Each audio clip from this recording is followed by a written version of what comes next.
This meeting of the Boston School Committee. I'm Chairperson Jerry Robinson. We'll begin with the Pledge of Allegiance.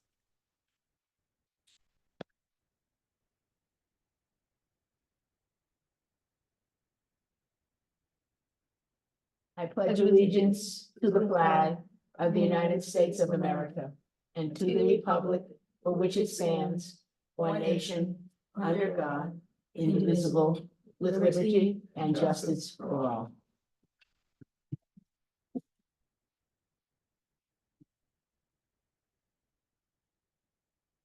I want to welcome everyone who is joining us tonight in person on Boston City TV and on Zoom. I'm going to ask everyone here in the chamber to please turn off the volume on your laptops or other devices so it does not interfere with the audio for tonight's meeting. Thank you for your cooperation. Tonight's meeting documents are posted on the committee's webpage, bostonpublicschools.org/school committee, under the July 17th meeting link. For those joining us in person, you can access the meeting documents by scanning the QR code that's posted by the doors. The meeting documents have been translated into all of the major BPS languages.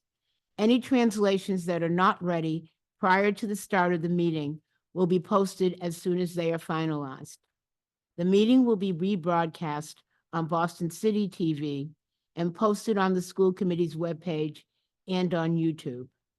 The recording will be available in all of the BPS languages. The committee is pleased to offer live simultaneous interpretation virtually in Spanish, Haitian Creole, Cabo Verdeano, Cantonese, Mandarin, Vietnamese, and American Sign Language. The Zoom interpretation feature has been activated. Zoom participants should click the globe icon at the bottom of your screen to select your language preference. I'd like to remind everyone to speak at a slower pace to assist our interpreters. We'll begin the meeting with the approval of minutes. I will now entertain a motion to approve the minutes of the June 17th, 2024 school committee meeting. Is there a motion? So moved. Thank you. Is there a second? Second. Is there any discussion or objection to the motion? Is there any objection to approving the motion by unanimous account? Hearing none, the minutes are approved. We'll now move on to the superintendent's report. I present to you our superintendent, Mary Skipper. Thank you, Chair. It's going to be a bit of a lengthy report this evening as we have a number of topics to cover, but I wanted to begin by just taking a moment and expressing my deep sadness about the passing of a beloved member of our district's technology team, Andy Horgan. Andy was the backbone of the Office of Instructional and Informational Technology, which we know as OIIT, and worked at BPS for 25 years. He began when the internet was first making its way into our schools through dial-up modems and desktops. He continued to guide BPS forward for the next 20 years. I got to know Andy during my early years in BPS, and we grew together with technology for sure, but you couldn't find a more loyal, dedicated, caring person, and really just the epitome of a professional than Andy. He cared deeply about our students and our families, and he was committed to supporting them and making sure that they had the tools they needed to succeed. Nothing pleased him more than to know he was helping a child get connected or a family get connected to information. During the pandemic, he spent a lot of time in the parking lot of the Campbell Building in Dorchester, talking with students, families, and caregivers, really ensuring that they had laptops, that they had hotspots, that they had access to the resources they needed to keep their learning remotely. Please join me in sending our thoughts and condolences to Andy's family, especially his wife, Audrey. She's also a second grade teacher at the Bates School in Roslindale, as well as to his many friends throughout the district and outside of the district, and especially Andy's colleagues in BPS technology. Chair, with your permission, I'd like to hold a moment of silence for Andy. Yes, please.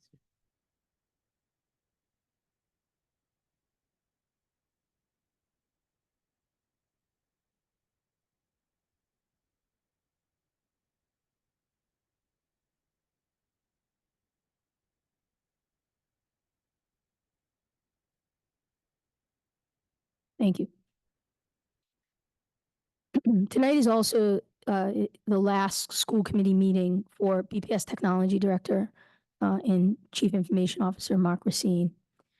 He is the person who's been behind the scenes at each school committee meeting, who makes sure that everything works smoothly for us here in this room and for those of you watching at home. Managing the technology behind this meeting is just one of the many aspects of Mark's job as it's evolved over the years as the leader of our information and instructional technology unit. And he's been doing that job for 10 years and supporting school committee, as Mark and I were talking about, 14 years. He began his career as a 5th grade teacher at the Orenberger School in West Roxbury, and he later taught 5th grade at the Blackstone School. In 2011, he joined the central office's OIT team, where he served in several roles, eventually becoming the director. And I had the privilege of working with Mark for many of those years. Technology changes fast, and under Mark's leadership, this district has stayed one step ahead always. He's been there to help us implement and adapt with patience and always with support. Mark always puts students first, and he's prioritized their privacy and their safety over those many years. During the pandemic, he acted quickly to ensure every student had access to a Chromebook so that they could continue to learn remotely. This was a massive, unprecedented undertaking.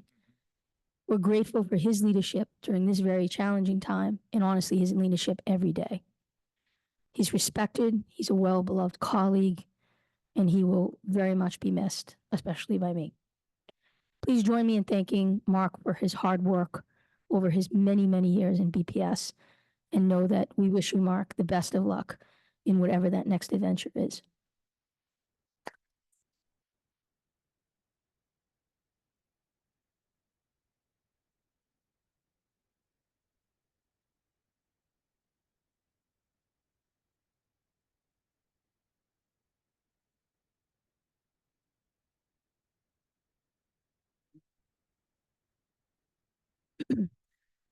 I'd like to begin my superintendent's report with an update on the first week of this year's summer programming, which we're calling the best summer ever. Summer programming began on Monday, July 8th, and I'm happy to report that it's off to a terrific start. School may not be in session, but the learning continues, and the BPS team is hard at work to give our students and families a wide variety of opportunities and activities this summer that are both enriching and fun. Earlier this week, I joined Mayor Wu and our partner, Boston After School and Beyond, Chris Smith, for an event at Courageous Sailing in Charlestown, where 5th grade campers showed us what they had learned about sailing. The students had become so good at sailing that they did most of the work on the boats, and I can attest to that with the 2 students that I had on my boat. They kept us safe the entire time.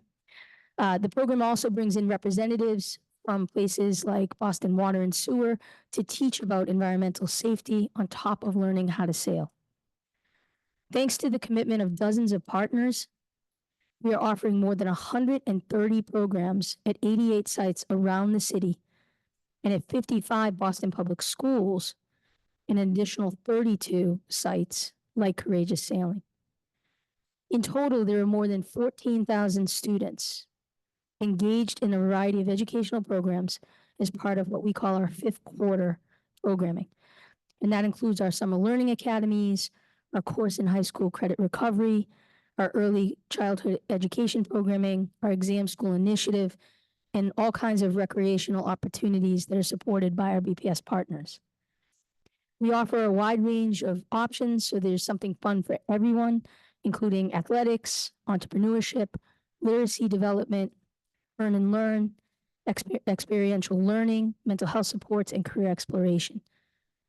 Chief Magali Sanchez, Deputy Ana Tavares have just been amazing in ensuring, along with our site directors, that it's flawless this summer, and that, you know, most important, students are at the center in their learning and their experiences. Few examples: we had more than 100 students participated in the Office of Student Support's You Got It Girl program at Emmanuel College in the Fenway over the past 2 weeks. This is now in its 2nd year. Chief Corey McCarthy's been spearheading this program. Basketball, yoga, double dutch are offered daily under the supervision of dedicated coaches. This week, they added social skill groups from Franciscan Children's Hospital and some mindful resilience sessions with Coach Leah, a BPS teacher at BLS. And on Fridays, campers are thrilled to participate in a theme day. Last week was Crazy Hair Day. As you can see from the slides, there's just so much activity, fun, smiles, learning, companionship between kids. In our extended school year, this year, we had 5,007 students who were eligible to participate in our extended school year programming to ensure special education students continue to receive services during the summer months and maintain key skills. Last week, 1,679 students participated in this program, and we expect that number to increase this week. In addition, 2,857 students have actually RSVP'd that they intend to participate in the program this summer, and that's one of the largest numbers ever. I want to share a few photos with you from the McKay ESY site of students who earned a visit to the school store as part of the school-wide rewards program. Developed by the program's directors, school-wide rewards is designed to help students improve their academic, social, communication, self-regulation, life skills, safety, and vocational learning opportunities during the school day. This is an activity that brings joy to the students while they learn. One student appears to have decided on the sunglasses, which was a very wise choice given the weather. Within the summer program sponsored by the Office of Multilingual and Multicultural Education, or what we call OMME, this is also part of the fifth quarter. There are 2,080 multilingual learners registered. Overall, there are 5,163 multilingual learners registered across all programs, or 37% of the total number of registered students. Thanks to OMME team's intentional recruitment, the percentage of participating multilingual learners this summer is actually higher than the district percentage of multilingual learners in BPS, which is at 31%. Additionally, the 37% includes only students identified as current English learners. If we also include former English learners, that number goes up to nearly 47%. I want to take a moment and acknowledge the work of Chief of Office of Multicultural and Multilingual Education, Joelle Gamir, and her team for their commitment to inclusivity and their targeted outreach. They're making sure that multilingual students are well represented and supported in our summer programs. We also have more than 3,400 students registered to take part in our summer learning academies as fifth quarter programming, in about 3,000 students for course completion and high school credit recovery. And that's a number that I'm really happy about because it makes sure that our high school students are making up credit so that they can continue to be promoted and make progress toward graduation. This summer, BPS Transportation is providing transportation to nearly 3,000 students for BPS and charter school students participating in extended school year, students attending the exam school initiative, and students attending summer programs at out-of-district special education schools. With the start of summer transportation, BPS Transportation began our use of Zoom, not to be confused ZOOM, but ZUM, which is an integrated transportation platform, which includes the introduction of GPS navigation tablets on our school buses and the Zoom mobile app for BPS parents and guardians. With the Zoom app, parents and guardians can view their students' bus assignment, track bus rides in real time, receive automated delay notifications and alerts when the buses are arriving, and get notified when the student gets on and off the school bus. By the end of the first week of its use, nearly 90% of bus drivers working this summer were able to successfully utilize the Zoom system while completing their routes. In partnership with TransDev, we're working to ensure all bus drivers and transportation staff receive the necessary training and support to successfully utilize the platform prior to the start of the 24-25 school year. With this Zoom app, we're committed to improving transparency, reliability, and convenience for students and families who use the BPS school bus. And just a huge shout out to Dan and to the entire transportation team for really being innovative, thinking ahead, and really trying new and different ways to be able to support our families. The Exam School Initiative, or what we call ESI, is a BPS equity initiative within the Office of Opportunity Gaps to diversify the BPS exam school admissions. ESI is designed to increase opportunities for students from traditionally underrepresented communities. Black and Latinx students, students with IEPs, multilingual students, Asian American and Pacific Islander students, and students experiencing low income status. The ESI program is a targeted invitation only 4-week school summer course for current 4th, 5th, and 7th grade students designed to build upon their capacity for the academic rigor required when applying to the city's 3 exam schools. And this year we added STEM and arts experiences to the ESI schedule to enhance student analytic and creative thinking. This year, 351 students are registered to participate in ESI. Initially, we had 279 students who were registered, but we were able to increase that number to offer the opportunity to more students. And so this increase from 197 registrations during the summer of 2023. So as you can see, that program is really in demand, and we're trying to meet that demand. Last week, BPS and the City of Boston celebrated the launch of the Boston Summer Eats Initiative. This is an effort to close the summer food gap by providing free, freshly prepared meals at locations such as community centers and schools. A partnership of BPS, the Mayor's Office of Food Justice, the YMCA of Greater Boston, Boston Centers for Youth and Families, and Project Bread. These all support the statewide program in partnership with the Department of Elementary and Secondary Ed and hundreds of meal providers in Massachusetts. The free program, which provides free meals for all Bostonians 18 and under, kicked off at the Mildred Ave K-8 school at an event that featured a puppet show, food tastings, and a healthy, nutritious, locally sourced meal. Going forward, BPS will offer a free breakfast and lunch to all Boston youth ages 18 and under at more than 100 locations across the city, including our summer program sites, until late August. No identification or pre-registration is required, and for a list of the sites, you can go to projectbread.org/summereats. Job applications for summer youth employment are now closed, and a lot of programs have started over the past couple of weeks. According to data from the City of Boston, about 6,000 youth have already been successfully hired by over 115 programs in the city. Of those, more than 50% are BPS students. The city is finalizing the onboarding for all the remaining youth selected in the next couple of weeks as programs continue to ramp up. Our city partners will share final hired numbers and BPS impact at the end of the summer once all partners have been audited. And now something close to Chair Robinson's heart, you may begin seeing the iconic BPS yellow t-shirts around town, which speaks to the annual Countdown to Kindergarten program, and this is fully underway. BPS will be hosting kindergarten days throughout the month of August at PPL branches across the city.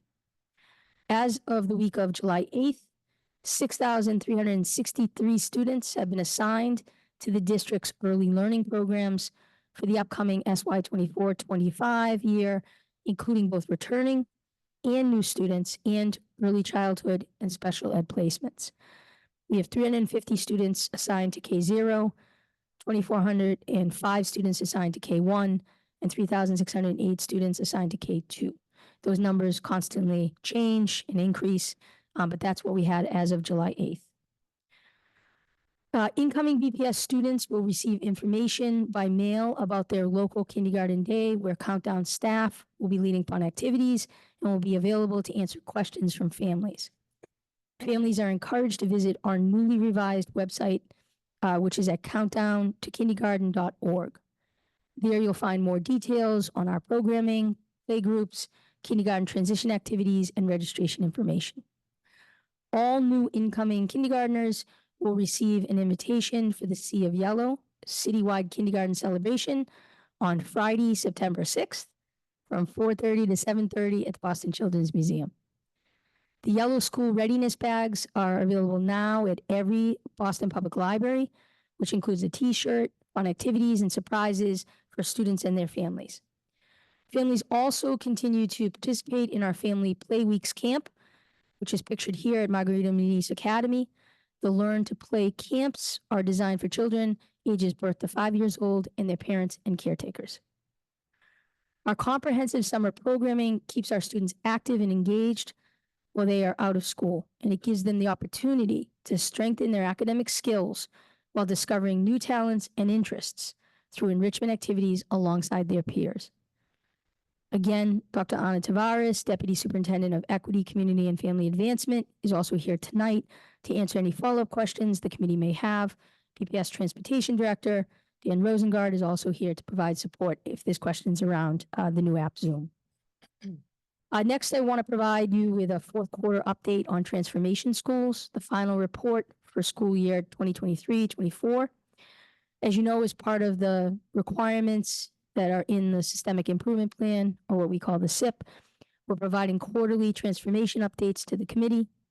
The second and fourth quarter updates are part of the superintendent's report, and the first and third quarter are formal reports that go more in depth. More specifically, the Transformation Office shared an in-depth report at the October 18th, 2023 and April 10th, 2024 school committee meetings. I also provided a second quarter update on February 28th as part of my superintendent's report. Transformation schools is the term BPS uses to refer to schools identified by DESE as requiring assistance or intervention. These are schools in the bottom 10% of the state accountability percentiles. While school year 23-24 is complete, we do not yet have information on schools that may be exiting or entering status. That information will be shared this fall once DESE publishes their updated accountability determinants. As you know, primary support for our transformation schools comes from our Transformation Office in partnership with our regional teams and the school division in general. Chief of Schools and Accountability, Drew Eccleston, is here to answer any questions that may come up specific to the transformation schools. This quarterly report provides an opportunity to share updates in our 3 priority improvement areas. In the area of instruction and student academic performance, we can observe some progress and also significant urgency for accelerated growth. Data from more than 1,000 classroom observations shows high usage of the district curriculum, as well as progress toward holding students to high expectations for their work. End of the year data from the MAP assessment shows improved growth this year in 7 out of 9 grade levels in reading and 2 out of 9 grade levels in math.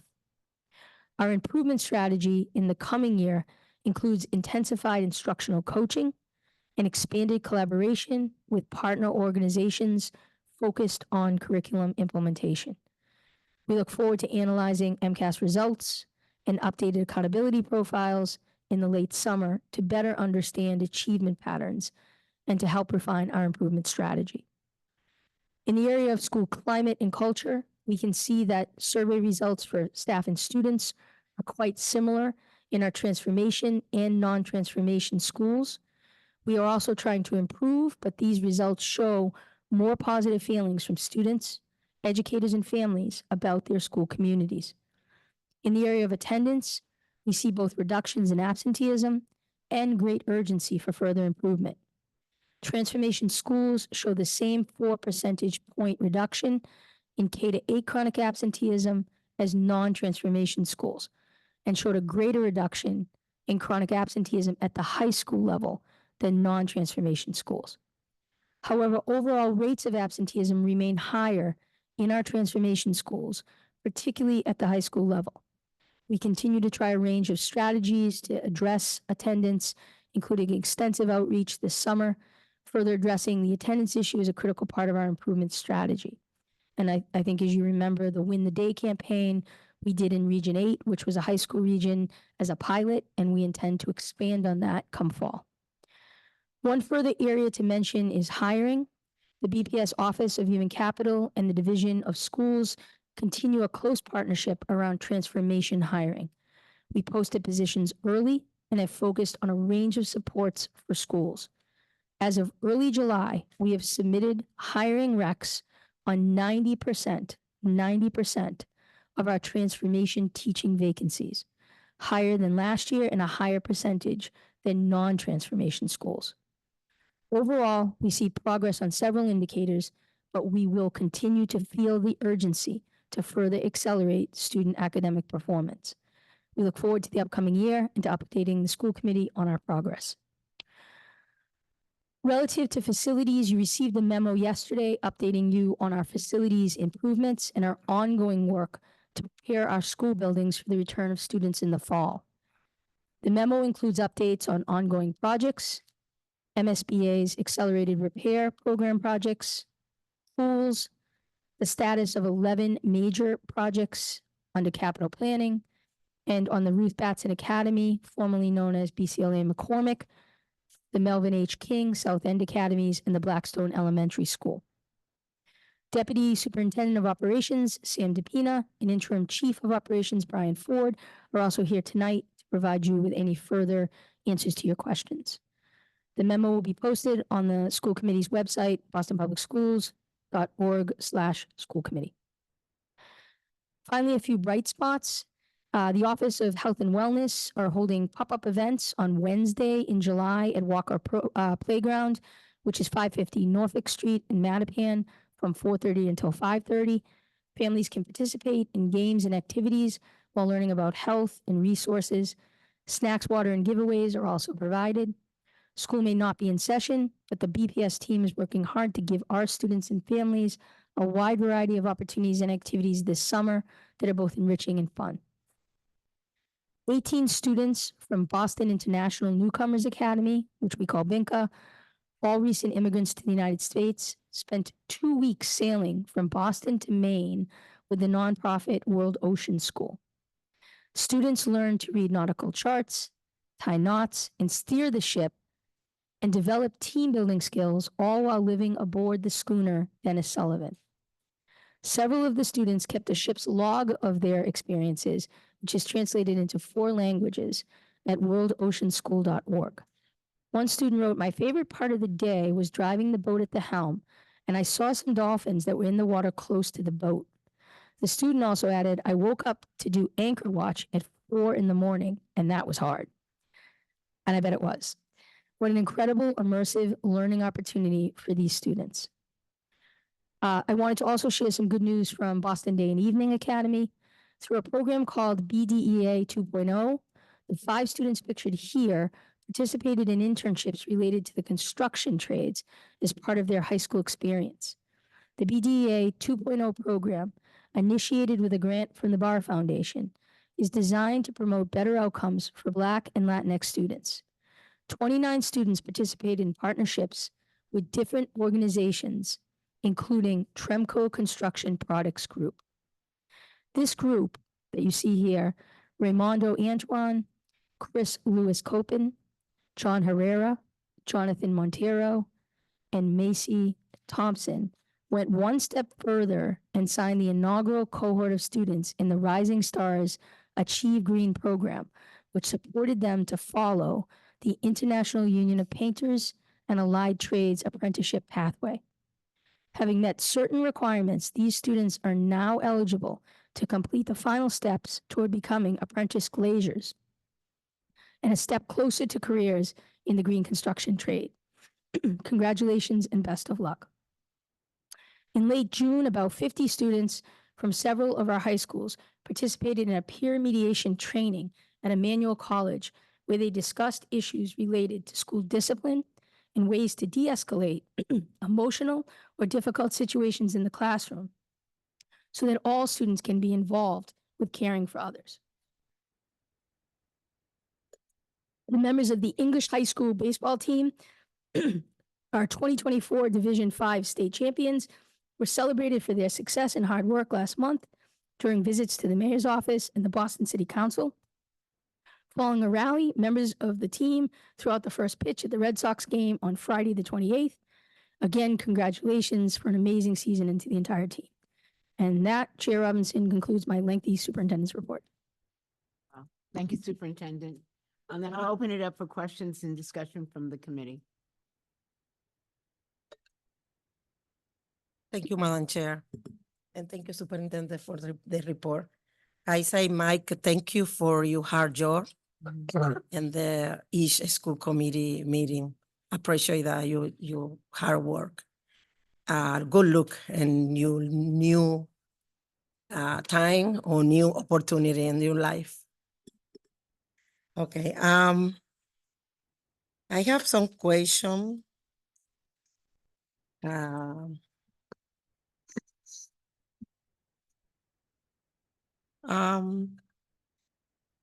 En el reporte pude darme cuenta que tuvimos un aumento de estudiantes de 1,100 estudiantes comparado con el año pasado. In the report, I could see that we had an increase of 1,100 students in comparison with last year. Yo creo que esto es muy bueno porque significa que estamos dando más apertura a más estudiantes. And I believe that, and I think that this is very good because we're opening more doors for more students.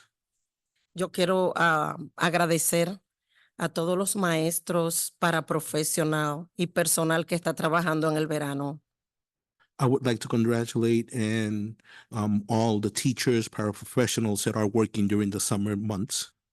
He pasado por algunas escuelas que tienen el programa y he podido ver qué entrega, cómo están estos maestros preocupados por nuestros hijos.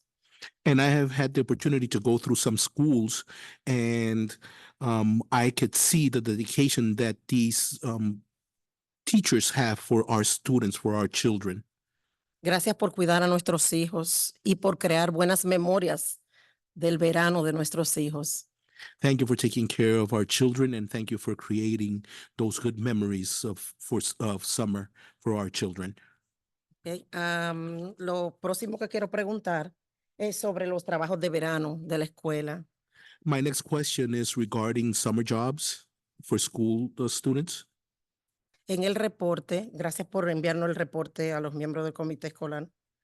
Veo In the report, thank you for sending it to the members of the school committee. I could see específicamente en la escuela Blaston, establece que estará cerrada, ¿verdad?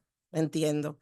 Pero me gustaría saber un poquito más cuál es el plan en los trabajos de verano para la escuela Blaston, tomando en cuenta todo lo que muchos padres han venido diciendo sobre el deterioro, sobre el que pasa con los pisos, con los baños, ya que nos abocamos en otoño. Si podemos compartir o darnos una actualización sobre qué deben esperar esta familia sobre el plantel escolar de la Blaston.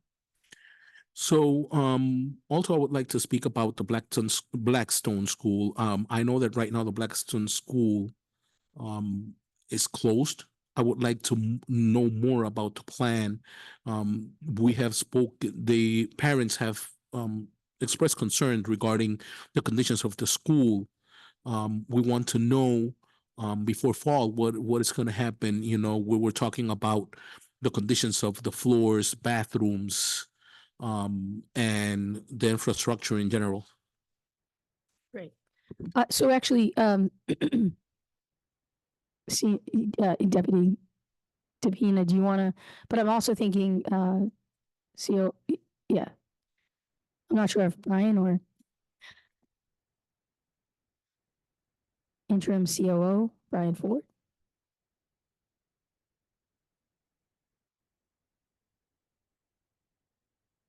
And I will say, Blackstone, so that was actually where I went my first day for the summer school. And so they have a very heavy schedule of summer programming. And so the building is very full and alive in so many ways. And so this will be one of the things about what we can and can't do relative to repair and so forth. But if you have specifics. Yeah, just real briefly before I turn it over to Mr. Ford, we are very cognizant of the requests and needs that the community's been asking for at the Blackstone, and we're going to continue to work with our partners to explore what's possible and when in what budget cycle. So we are doing a lot of work to the Blackstone incrementally, and we can speak a little bit more about what that is. Good evening. My name is Brian Ford, Interim Chief of Operations, and thank you for having me here tonight. This summer, we don't actually have a lot of major projects that are happening within the Blackstone because of what Deputy Dr. DePino was just saying in terms of the building being occupied. But what we do ensure is that we are able to make minor repairs throughout the building. So when that comes to the flooring crew that's working in the building to make sure that we're replacing some of the tiles that are in that area, repairs to the ramp that's in disrepair out front, as well as some of that entry facade way, we're able to make some of that improvement. And then we also have a ceiling crew that goes around and a painting crew that goes around within those spaces, so we can provide as much of a refresh to that building for that community as possible while we still work on figuring out what the long-term plan for that space is. O sea que podemos asegurar entonces que antes que comience el periodo académico del año que viene, vamos a contar con algunas mejoras que van a poder los padres y las familias, los estudiantes disfrutar esto. So we could say that before the next school year starts, we're going to see some improvements that parents and students are going to be able to enjoy. I would say that you'll see likely refreshments to the existing infrastructure. I'm not sure if you could call it a level of enjoyment. It's definitely going to be clean. We definitely do a very deep cleaning throughout the entire building. You'll see that there's additional lighting that may have been repaired, replaced, ceiling work that would have been repaired and replaced, tiles that are repaired and replaced, as well as the exterior ramp that is being refreshed as well, as much as we can do while the building is being occupied. Y los baños también. Los Sí. baños, los pasillos, la cafetería, necesita atención urgente. So to the bathrooms, cafeteria, hallways, floors, these are really in the need of urgent care. Yes, we're aware and we are making those improvements and sensitive that as part of our summer cleaning and refreshing. Okay. Thank you. You're welcome. And Dr. DePina, do you want to just address, there are dollars for us to look at the Blackstone relative to the overall work that needs to be done to the building in the capital budget? Yeah, that's right. So we work closely with our city colleagues with the capital budget to make sure that there was some dollars earmarked to study what's possible next. We did do a similar study of many years ago, but that study's been outdated. So we're going to take this opportunity to take another fresh look in the current context of what we're trying to do, and we'll be able to provide more of an update as that work is going. Thank you. Fernanda. Thank you. Yeah. Mr. Tran? Yeah. Hi. Just a very ignorant kind of question. Like you mentioned the software that will be helping out in Buses. terms of buses. Would you talk a little bit about it? How does it help in cutting down on late buses? And is that a GPS type of software? It is. I think Dan can probably get into the details of it, but my lay understanding of it is that it gives us a sense of ridership that right now we don't have. And it gives parents pieces of information about the bus arrival, delays, where the bus is in ways that we don't currently have. So we're in the driver workforce is been wonderful in as the students get on, being able to both use the software for the summer routes, which could help us be more efficient with those routes as we see like how many students are using which routes. But also as we start to think about the training for parents, so that parents know how to use the app. So I think there's a couple of things that we're trying to pilot right now to make the fall that much easier going forward. But as far as the technical specifics, Dan. Yeah, thank you, Superintendent, and thanks for that question. I'll try to be brief because I could talk about it all night. But I think some of the primary benefits, one is we're replacing paper directions with GPS navigation, which is long overdue, but especially when there's substitute or standby drivers running a route, that makes it much, much easier for them. And in the past, we would see probably the biggest challenges when someone was doing a route for the first time with a paper printout. So that's one big thing. The second main one, as the superintendent said, is this allows us to track ridership because the bus drivers can tap the students on and off the bus. And so whereas before we've never had accurate data on how many students and which students are riding the bus, we'll now be able to gather that data and use that to improve the efficiency of routes. And then I think the third big one, and I'll try to stop after that, is from a operations standpoint, we were entirely reactive in the past, in that the only way we knew that a bus was running late was if a driver reported it or a parent called in to report it. And then we had to, pull up the GPS on the map and figure out where is the bus, where's it supposed to be right now, what's going on. Now, and I would invite anyone to come join us in the second floor one day during morning or afternoon buses. But now we have kind of a giant map up on the screen with little green dots for all the buses out on the road, and any buses that are running late switch from green to red, and instantly somebody in dispatch at any of the bus yards or from our operations team here can say, oh, that bus just went red. What's going on? What do I have to do? And follow up immediately. And so, we're still learning with the system and figuring out exactly how we'll use all this information to improve our operations and our SOPs and all that. But it just gives us a lot more real-time information that we didn't have before. So we can switch from kind of a reactive mindset to a proactive mindset. Thank you. I hope that I won't be hearing more complaints from parents that say the waiting time for their children out there is too long. I hope that they're going to cut down on that. Thanks a lot. Thank Yeah, you. and the only other thing I would say is there will be a learning curve, and so with the start of September, I think we will still, especially as we go from 200 buses on the road to 640, we Wow. will see a learning curve initially, but I think it's going to hopefully help us get better quickly. Great. Thanks a lot. I have the question for transportation too, if you finish. Oh, Yeah, sorry. The transportation, the superintendent say, the transportation benefit 3,000 students, right? The 3,000 students, how many is the exactly Boston Public School? Because I have the charter and Boston Public Yeah. School. How long is the charter? How long is the? Yeah. Yes. You have that figure? Yeah, I don't have the exact number, but I think it's in the ballpark of about 2,500 students for BPS opted in for ESY transportation.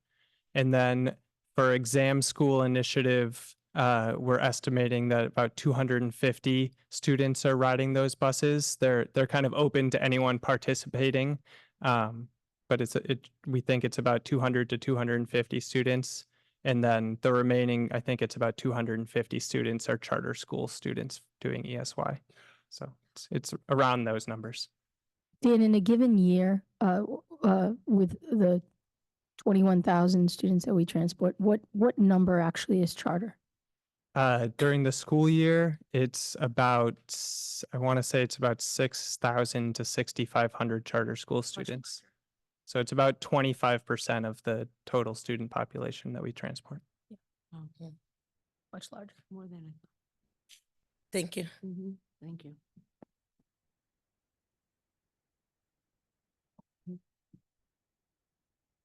Thank you, Madam Chair. Thank you, Superintendent, for your report.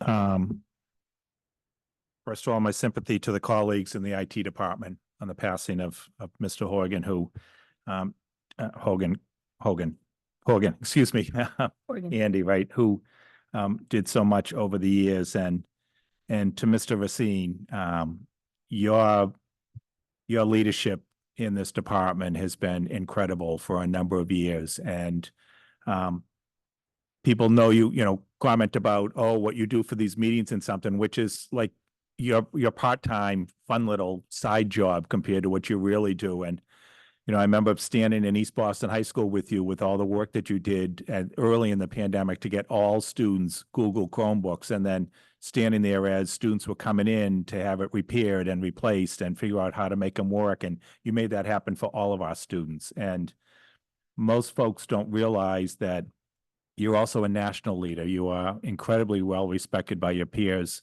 in other large districts around the country. And I know how much you are called on by the Council of Cities, Great City Schools to help advise other districts as well. And you do that without thought for time or anything else. You just give to help all of our districts improve technology. And there has been a scourge of districts across the country that have been hit by hackers and have been shut down. And how you sleep at night, I have absolutely no idea. Just, just worrying about that happening to Boston, but I know you have been part of task force nationally and looking at that and how to protect and take care of our district from a technology viewpoint. And so I thank you for that. And the district is sad to see you go. I know the superintendent is as well, but fully understand your decision. But thank you for what you have done for this district. And you're not the only Racine who has helped Boston Public Schools as well. So I know it has been a family tradition. So thank you. Superintendent, and some of the things of your in your remarks, I was really glad to hear about the increase in ESI. It has been brought to our attention in public comment about how, you know, we thought it was open enrollment and then it was blocked. And I'm glad we were able to increase that. And we should look to continue to increase that. And I know you said, and I know it's always been two parts. Part of it is open to everyone and part of it is targeted initiative. And we need to make sure that that continues to be. Yeah, and I just want to do a shout out because she's in the audience, but Dr. Draper, like part of this is her willingness and flexibility to serve all students. And so that in part, you know, has enabled us to, you know, be able to get more students in there. So. Great. Well, thank you for that. And it's an important initiative. I was also happy to hear the number of 3,000 students in credit recovery.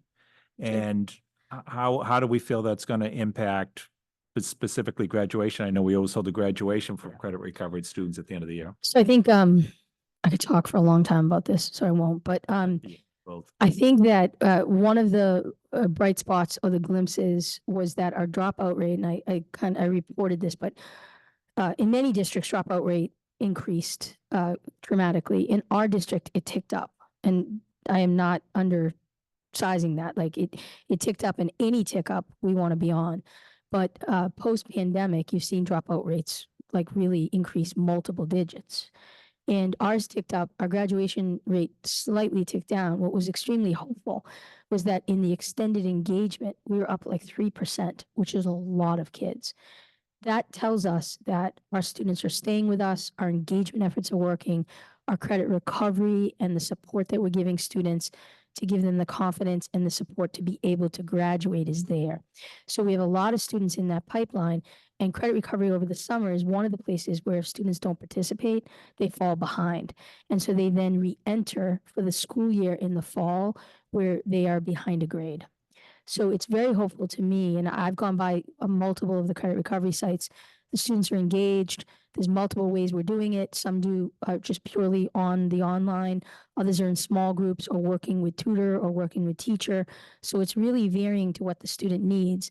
And I think that versatility is critical to making sure we're meeting kids where they are. So this is something that to me is as I go around 3,000 high school students, hopeful. We're also being flexible, knowing that our high school kids want to work and need to work. So where we are able to, being able to allow them to use technology flexibly to complete their credits so that they can also have a summer job. So we're really working closely with PIC and all of our partners at the city side to create as much of a flexible program as possible. Excellent. Thank you. Two more points. You talked about transformation schools, and particularly you mentioned you've seen some progress. And at the end of year map data said 7 of 9 grades increasing in reading and 2 of 9 in math. And I wonder if you could just, and I know we're probably waiting for MCAS scores in the fall to kind of validate it. I think MAP is considered a leading indicator, right? Not and MCAS is more of a lagging indicator, but I'm wondering what you're thinking is the difference between the two. Is it because of the equitable literacy work and has been a little bit longer. Help me out, you think? Yeah, and I think Schools Chief Eccleston, you can certainly weigh in on this. I think, we started with putting kind of the fork down around literacy early on. And I think, that always takes when you're introducing a new way of looking at curriculum. And in our case, all of the work we're doing to calibrate instruction and grade level access of that instruction, we're starting to see that fruit. I think on the math side, we did a bunch of work this past year doing the same thing in terms of beginning to calibrate math and introducing different curriculum. I think we will start to see that as well. I also think that, things like our tutoring, our acceleration academies, coming up with different ways for students to be able to practice their skills and rebuild skills that might be missing on the math side. That's something that will be kind of in full force this year. So anticipation would be we start to see that. But I think because the gap was so significant to start with math as well, it's going to take that much time, a little bit longer to be able to approach to close that gap. Dr. Eccleston, I don't know if there's anything your insights you want to add.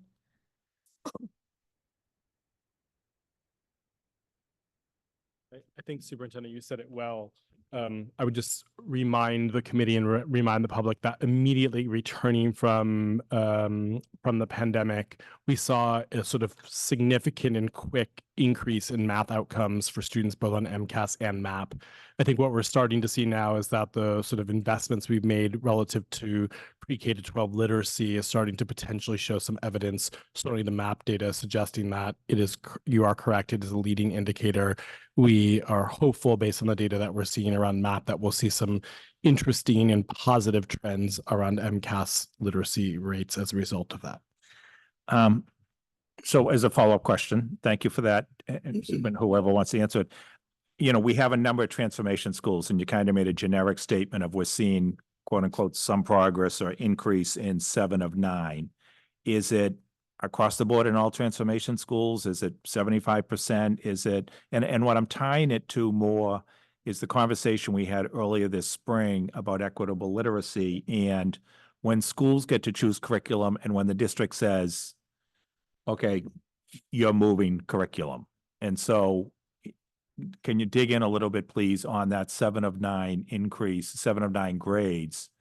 Is that across the board for the transformation schools? Are you seeing some things that are causing you to say, we're going to make changes? We're going to make changes to, sorry. We're going to make changes, what? I didn't, are we going to make changes to curriculum in these schools? We're going to say, this isn't working, we're moving to that. I think the blueprint that the district implemented relative to literacy is instructive for the way that we have to approach math. We are more advanced and evolved as a district around HQIM, or high quality instructional materials in literacy. We made a big bet on this, particularly in terms of our implementation of expeditionary learning and study sync. These are highly rated, high quality materials. We are multiple years of implementation. We have been slower to adopt HQIM in mathematics, and under Beth Malusky and Chief Ryan Miller, we have made significant progress in making following the patterns that we did in literacy to make sure that we're implementing this in mathematics. We're just a year or two behind around HQIM implementation in mathematics. We will get to full implementation of that within the next year. And I understand that, and you don't want to keep changing because it becomes disruptive for teachers, which becomes disruptive for students if you're changing curriculum, right? It's once you've decided on one. But I do, as we talked about with Dr. Chen earlier this year, schools still often have a choice of curriculum. And when you go and talk to school leaders, well, I chose this for K to 2 and I chose this for, 3 to 8, et cetera. And I'm wondering if we're narrowing down where we're seeing, doubling down with curriculum that we're seeing results from. Yeah, we have done that. And so we have district supported curriculum that the district is purchasing for schools and providing all the professional development associated with that. That's the district's commitment to schools. We allow schools in some cases to make choices different than that, but we have 2 expectations. One, if you're not going to choose the district supported curriculum, you need to complete a racial equity planning tool. And number 2, the materials you do select have to be highly rated by Ed Reports or Curate. And so you may choose a different curriculum, but they have to be highly rated. And so we've gotten to a point now where the vast majority of our schools are adopting the district supported curriculum, the materials that we are paying for as a system, and that we are providing the professional development through Chief Ryan Miller's team. Okay, thank you. Thank you. And Madam Chair, I just want to explore one more area, if that's okay. It's about the, thank you, Mr. Eccleston. Dr. Eccleston? Dr. Eccleston, right, Dr. Eccleston, sorry about that. And that is in operations. I read with interest this memo, and I love to see all the different projects going on, particularly, summer and planning, but many are being done this summer. I did have a couple of questions in particular about air handling, if that's okay. That's COO, Mr. Ford. Oh, okay. So I can't help but comment on a day that was 97 degrees as I was leaving Charlestown this afternoon and have a broken AC myself, that, I feel for our students and our teachers in hot buildings, and they're not getting any better, right? This is continuing. And I look at the list and I see, for example, about chiller replacement, air handling, and I know we say we're up to 90+%, but in many cases that was putting a unit in a window in a classroom, right? So it doesn't cover the cafeteria, it doesn't cover the auditorium, it doesn't cover the bathrooms, the hallways, that type of thing. So it's a positive step, but we got a long way to go. And in particular, I think of one school, the Elliott has 3 buildings. The middle one that we renovated a few years ago on Salem Street was designed and built for air conditioning. And to save money, a little bit of money at the time, air conditioning was pulled out. The unit was not put on the roof. And it was erroneously stated in a community meeting that it's because of school committee policy that air conditioning can only go in buildings that are used during the summer. It's no one in this room said it. Don't worry about it. But I can state pretty emphatically that school committee policy does not exist. And if it did for some reason many years ago, Madam Chair, I think we should certainly think as a body in saying any work being done, we should be putting in, air conditioning or appropriate cooling in any building that we're working on. But long way of saying, I see 2 that have chiller replacement. 1 has an air handling unit replacement, 3 having cooling tower replacements. Are we looking at any buildings that could handle central air? And I would think it'd be more economical to put 1 unit in once than 100 window units, so to speak. Sorry, long way to get at it. No, that's all right. And I Last definitely thing you need is hot air on a day like today, right? But you understand what I'm getting at, right? Absolutely. So I think I definitely appreciate the question. It definitely makes a lot of sense for us to be looking at total solutions every time that we go into a building, especially for the first time that we're going to be there, so we don't have to revisit it. When it came to the air handlers that are being replaced currently, the chillers that are being replaced currently, those are for buildings that are currently making their way towards end of life and Yeah. don't have another option for us to make sure cooling is provided throughout those entire spaces. So 20 and 30-year-old devices and pieces of equipment. Putting in the window units was our way for us to provide the thermal comfort in a short time period over kind of what it is that total ventilation, which comes with a large overhaul and oftentimes a large capital project for an entire building. We are actually moving forward with 3 buildings that are in between solutions right now. They were not able to handle any of the air conditioning, and so we are going to be able to provide heating, ventilation, and cooling in some of these schools. So we go in and are doing the work once. When we get to reviewing buildings that happen to be new builds, such as the Elliott School, a lot of times when we're working with engineers, they design for 80% of days. 80% of used days. And that's why you might see an over engineering situation where they pull out something like the cooling, but we could always ask for it to be put in place. And that's something we'll definitely exercise in the future. Thanks. I bring this up as an example, as I suspect we may have some other buildings like this because of decisions made in the past. It was designed for it and then, let's save a little bit of money. We don't have to put it in, but it would be I think a fairly simple fix. And then you've really transformed the building, no pun intended. So Thank you for that. And while I have you here, if you don't mind, and if it's not you, if it's Mr. DePina, that's fine. I see on the list of the Ruth Batson Academy, the work that's being done this summer. I do seem to recall specific discussions by the chair and myself asking about the potential for lockers and lights for the very dim hallways. Is there, and I didn't see that on the list. Yes, so good afternoon, Brian Ford, Interim Chief of Operations. I forgot to mention this last time, but I'm definitely mentioning it now. Yeah, we were working on the lockers, so I do have to figure out what the delivery on that is. We didn't explicitly mention it. The work that we have listed for the Ruth Batson Academy is mainly for the work that's happening to outfit the Dever portion of the building. So that we can handle the students coming over from the Hyde Park building, right? Yes. Absolutely. We didn't forget about the other requests. I do want to make sure that it's clear. We do have our electrical team that's going out there and doing troubleshooting. And as they work to bring in additional conduit for making sure we can run the PA systems between both buildings to communicate effectively, they will be making sure that we can, where possible, refresh the lighting in there. I think a lot of it has to do with the fixtures, so we'll have to continue to work on different solutions in that space. Excellent. Thank you very much. Thank you.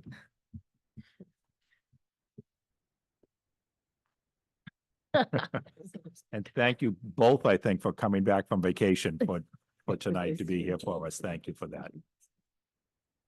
Thank you, Madam Thank Chair. you. Okay, thanks. I too want to give my thanks very much to Mr. Racine for all of your work. It has been tireless. I have watched you. I have heard what you've been doing. I've seen you in action, and you will be greatly missed, but we really want to thank you for all that you have done for us for so many years. So thank you. Thank you, Mr. O'Neill, for asking most of my questions.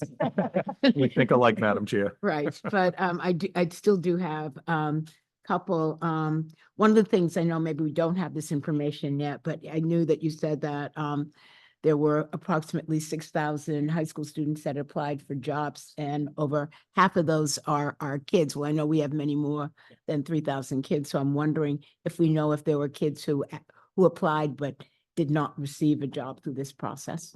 Thank you, Chair. So right now, to the best of our understanding, students were able to get jobs if they applied.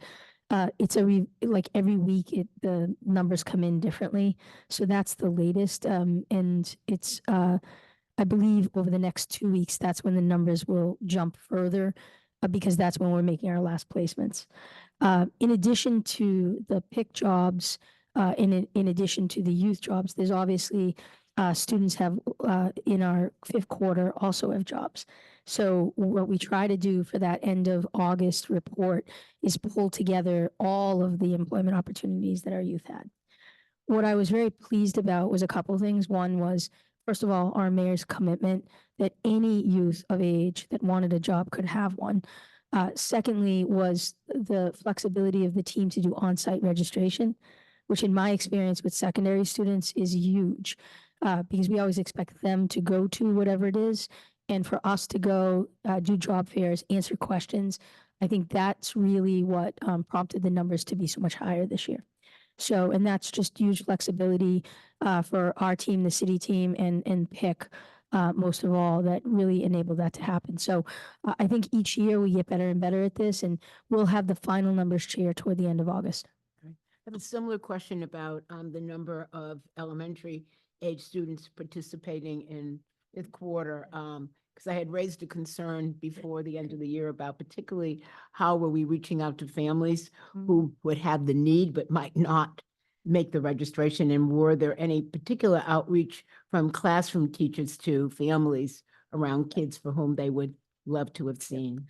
So Dr. Tavares, it might be interesting for you to give your lens on this, but this was really where it was a joint effort of family liaisons, classroom teachers for sure, of being able to identify with school leaders, students and families that we needed to do the initial outreach to. And, you know, it was a rolling registration, which I also think has been incredibly important because as families find out, sometimes they get boxed out if there's a hard deadline. And instead, the team was committed to that flexibility. So I think for all those reasons, we've been able to really fill our programs, you know, really in a healthy way. But Dr. Tavares, did you want to add anything else? I mean, Superintendent, you covered it really well. But is there anything in particular that would be helpful to know? Any details? I just didn't know whether there was, okay, so for one group I was concerned about were some of the migrant students. Were they able, I know people are moving around, but are there kids that have been able to participate? Or in schools, I'm particularly thinking of our transformation schools. And whether or not, I don't know, we don't have any data that says percentage of students in this school that are actually participating in summer programming. And do we see, schools where there's been a high number of people registering, and are there schools where there are kids who are at great risk but are not participating? To begin to see who's taking advantage. Yep. Or is aware of what the resources are as we figure out how we're gonna help close gaps for our kids. Well, thank you for that clarification. I would say that the team and I are most proud of the outreach that we've done with our migrant families. I would say that that's something that we as a system and as a team, which includes all of you as well, we can be very proud of. Our family liaisons, to Superintendent's comment earlier, they have been the linchpin to make sure that our families have access to information, know what programs are available, are able to even navigate the web, and even not the web, the page where all the information of summer is uploaded. It's been an incredible opportunity for us, having been so hands-on in receiving families, that relationships were built when they first arrived. And those relationships we've been able to tap into in order to make sure that students are enrolled. Do we provide, I know we provide transportation for select programs.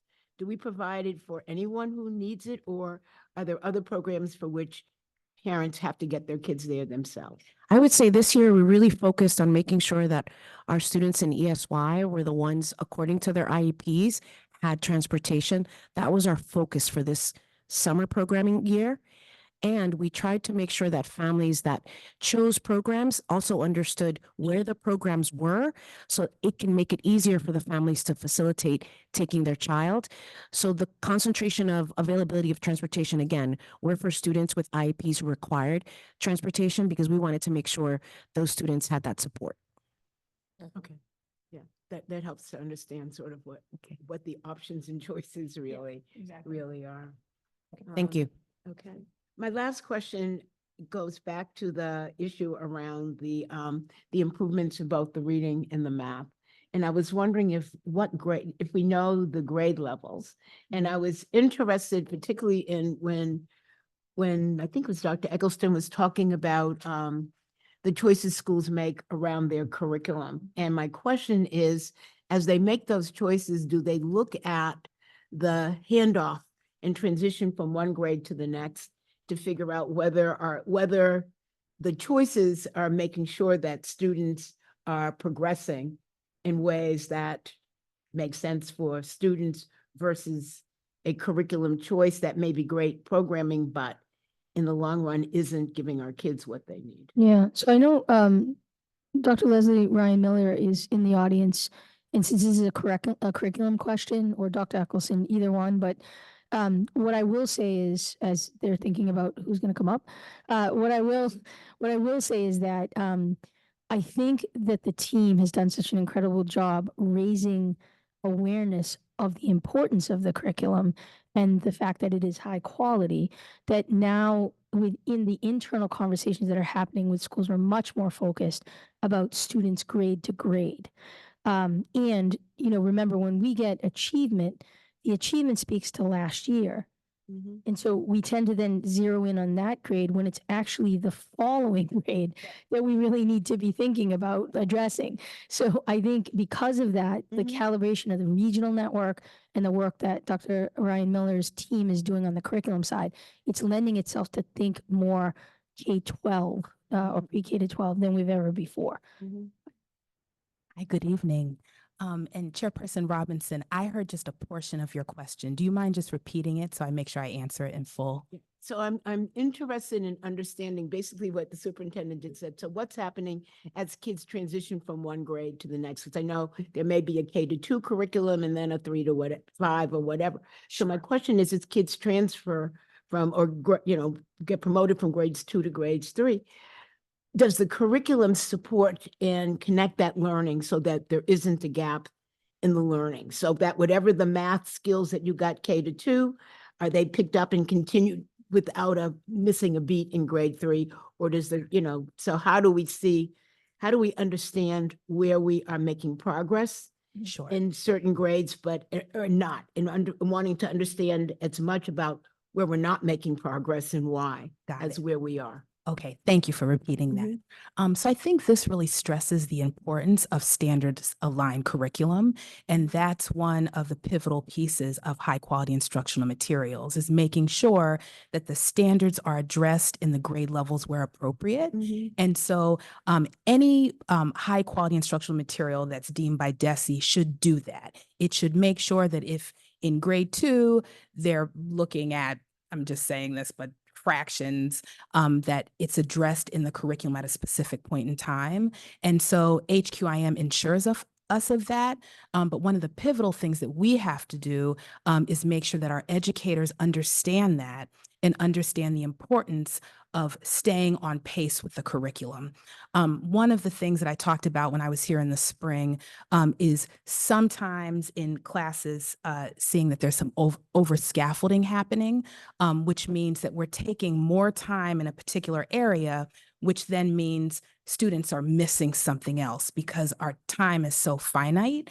And so it's having those conversations with teachers so they understand, here's a skill that a child might have in week 5 of school, and it comes back again in week 8.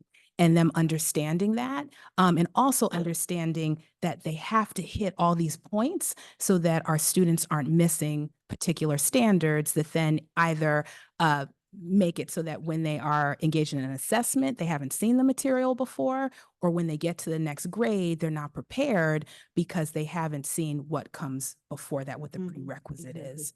So that's one of the reasons why we put a lot of stock in HQIM, because it does that hard work of standards alignment for us, but our job is really the professional development that goes along with that. Great. Thank you. May I have a follow-up question to that? Yeah, thank you. Thank you for explaining everything pretty clearly. I continue to have I knew it. I continue to have concerns, or let's ambivalence about how do you come up with HQIM definition. And when you meet with schools, maybe the school administrations, principals, director of the curriculum, and of course, there are some schools that did not want to use the HQIM material and prefer to stay on with their own standard curriculum or whatever. Sure. What are the conflicting reasons for not choosing what you decide as a HQIM and their own decision of staying on their curriculums, and how do we reconcile those differences? Sure. So we really lean on DESE around, they have a site called Ed Reports that outlines there's a rubric in terms of how they evaluate curriculum as being HQIM or not. And so we really rely on Ed Reports and Curate, as Ed Reports is national. And so they do the heavy lift of the laborious work of going through the curriculum, making sure it's standards aligned, vetting it for cultural responsiveness, and making sure it is free of biased content. So that's kind of our starting point in terms of how we deem something as HQIM.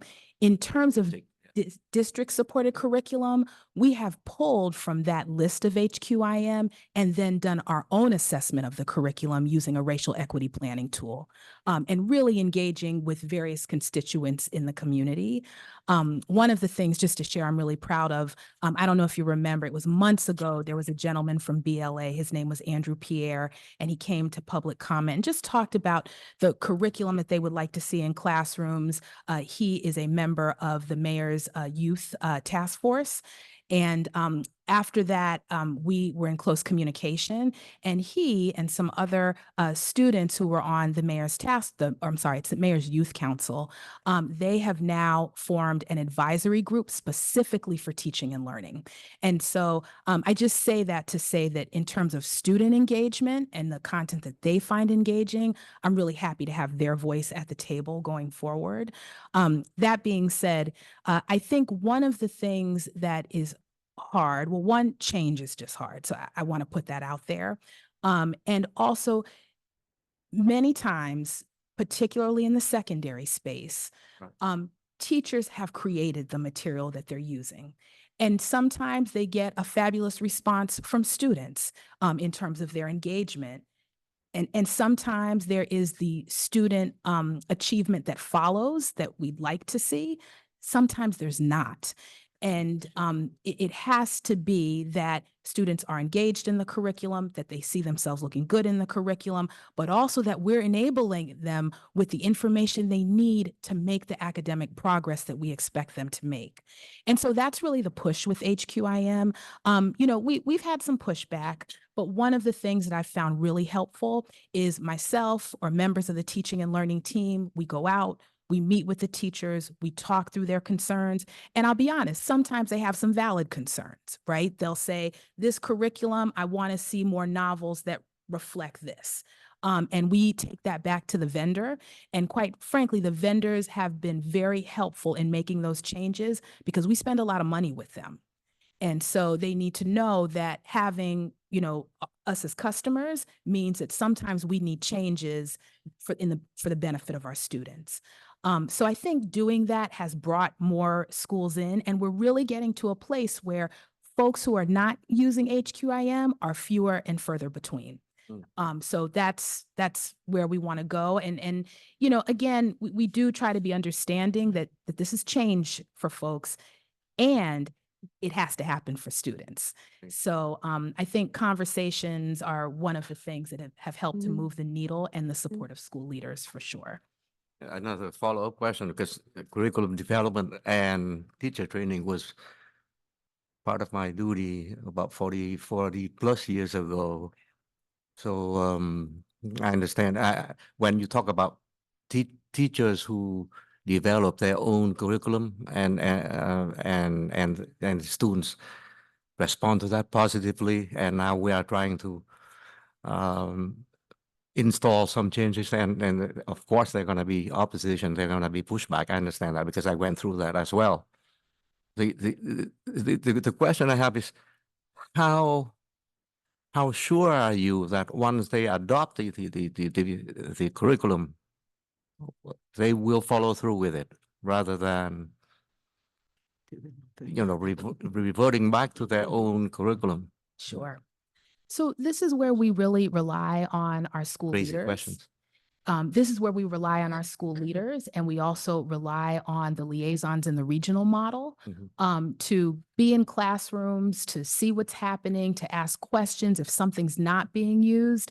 I want to be genuine and say, yes, there are times we've bought curriculum and I will go into a classroom and that's not the curriculum being used. So then that means that necessitates a conversation with the school leader, with the liaison, with the regional soup, to first get a better understanding of why it's not happening.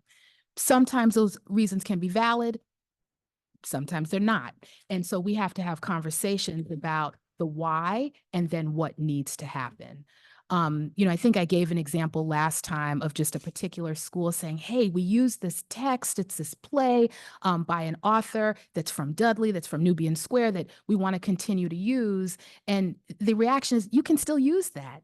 You can use that, along with the HQIM. And that's where the liaisons and coaches are helpful.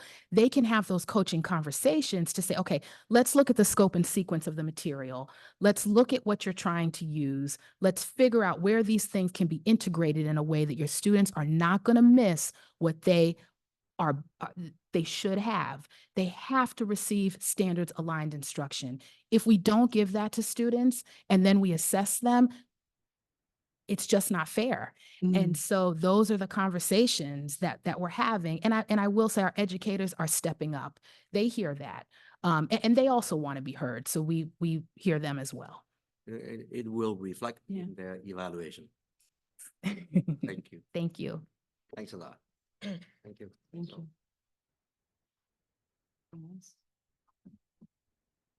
All right. Well, so, okay, so I think we are now ready to, I'll now entertain a motion to receive the superintendent's report. Is there a motion? So moved. Thank you. Is there a second? Second. Is there any discussion or objection to the motion? Is there any objection to approving the motion by unanimous consent? Hearing none, the superintendent's report is approved. We'll now move on to general public comment. Thank you, Chair. The public comment period is an opportunity for parents, caregivers, students, and other concerned parties to make brief presentations to the school committee on pertinent school issues. Questions on specific school matters are not answered at this time, but are referred to the superintendent for a later response. Questions on specific policy matters are not answered at this time, but may be the subject of later discussion by the committee. The meeting will feature 2 public comment periods, with the first comment period limited to 1 hour. Priority will be given to those testifying in person. Time permitting, the committee will then open it up for virtual testimony.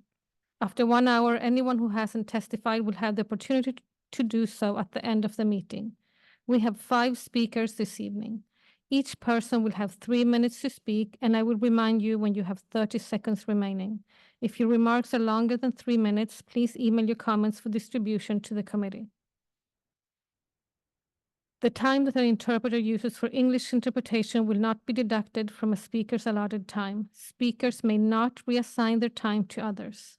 Large group addressing the same topic are encouraged to consolidate their remarks or choose a spokesperson to provide testimony. Please direct your comments to the chair and refrain from addressing individual school committee members or district staff. Please state your name, affiliation, and what neighborhood you are from before you begin. We will begin this evening with our in-person speakers. We will begin with John Mudd and Deidre Manning. John Mudd.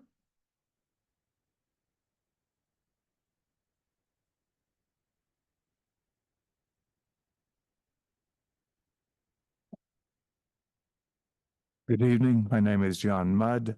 I'm a longtime education advocate in Boston and a resident of Cambridge. BPS used the allegation of segregation as a way to justify assigning multilingual students into the general education classes with ESL. I think many thought and many continue to think that they are following the progressive Boston tradition of desegregation in supporting this plan. They are wrong. During the discussions of the 50th anniversary of the busing decision, I was surprised to learn that Judge Garrity himself, the champion of desegregation, recognized and authorized the grouping of English learners so that they could have the benefits of bilingual education programs. Acknowledging the harm that the dispersal of EL students could do in the implementation of the initial deseg order, he issued a supplemental order on June 5th, 1975, that specifically authorized the clustering of EL students as necessary for their education. Just as Judge Garrity recognized the harm that the dispersal of multilingual students under the deseg order could do to these students, BPS should recognize the harm the proposed inclusion plan could do for these students. You should reverse course and stop the simplistic implementation of inclusion for multilingual students into general ed, and should instead focus on increasing access to native language and the expansion of bilingual education programs that the evidence shows will benefit these students. As part of this process, look at the data. You say you are evidence-based and data-driven with a focus on student outcomes. If you look, there is existing data in Boston about the inclusion of multilingual learners in general education with ASL, which should inform your decisions about further implementation of the inclusion plan for these students. Already, about 40% of ELD 1 to 3 multilingual students are assigned to Gen Ed with ESL. This is the exact model of ML inclusion that is being planned. Data given to you for 2023 already shows that only about 5%, I repeat, 5% of all English learners 30 seconds. passed MCAS. Only about 30% are meeting their English development targets. School committee should now ask the district to provide outcome data for the 2024 access tests and the 2024 MCAS results for these students when they are available in the fall. With those results in hand, you can then make a data-driven, evidence-based decision about whether to continue further inclusion Thank of you, these Mr. Madi. students in general education. Thank you. Please follow through and get the report. Next speaker is Deidre Manning.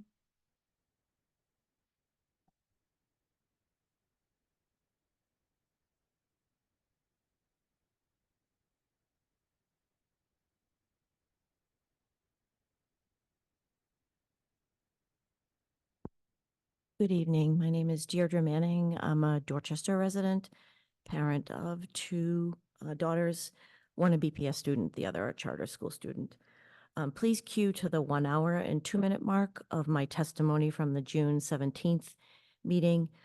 For my previous testimony that tied in the discrimination that my great-grandmother faced and the discrimination my mother advocated against in the 1950s when she tried to get the principal of the Hyde Elementary School in Roxbury to provide the required letter of recommendation for Jane Dietrich, her 8th grade student of West Indian heritage. Jane Dietrich ended up somehow getting into Northeastern University despite being prevented from attending Girls Latin.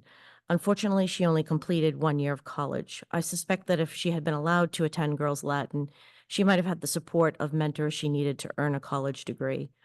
Children who for the last 3 years have been denied a seat at an exam school have lost an opportunity that can't be regained. What Boston Public Schools is doing may be legal, but it is not equitable. I was encouraged to hear that Vice Chair O'Neill consulted with outside experts recently on the issue of school choice. I hope that school committee members would engage with parents so that they can better understand the inequities of the exam school policy. Being provided with a 2 or 3 minute period to inform school committee members is not an efficient use of anyone's time and does not give parents or stakeholders a platform for effecting change. During the pandemic, I helped my children with virtual school and worked my paid job late into the night after they went to bed. Even if I were aware of the virtual meetings of the exam school task force, there was no way I could have participated. The interests of all exam eligible students in the city were not represented or advocated for as part of this process. High achieving students like Jane Dietrich should not have been excluded from educational opportunities in the past. Please don't perpetuate a policy change that is excluding different students now. Thank you. Thank you. We will now transition to virtual testimonies. Our next speakers are Mohammed Lewis, Edith Bazil, and Mike Heichman. I do not see Mohammed Lewis in the meeting, so Edith Bazil.